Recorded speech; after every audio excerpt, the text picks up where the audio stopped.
Avokati Tom Gashi ditën e sotme ka folur rreth qeverisë dhe problemeve të saj në Kosovë. Gjithashtu, ai preku edhe temën e kërcënimeve që presidenti Vjosa Osmani ka marrë nëpërmjet emaileve, kërcënimeve serioze që shkojnë deri në marrje jete.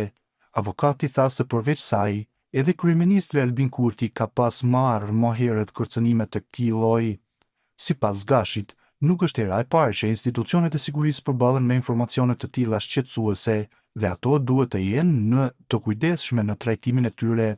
Nuk është hera e parë që ndodhin situata të tilla, prandaj institucionet tona duhet të jenë jashtëzakonisht të kujdesshme. Kemi pasur raste të vërtetuara më parë, ku edhe kryeministri Albin Kurti ka qenë i rrezikuar.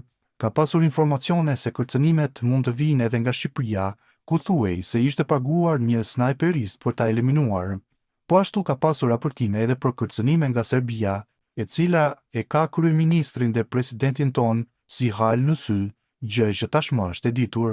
Prandaj, institucionet që janë përgjegjëse për sigurinë e krerëve të shtetit duhet të tregojnë shumë kujdes kur ka informacione të tilla. Duhet vepruar me vigjilencë të lartë, jo thjesht duke anuluar aktivitetet, por duke marrë masa serioze për mbrojtjen e jetës së tyre, tha ndër të tjera avokati Tom Gashi.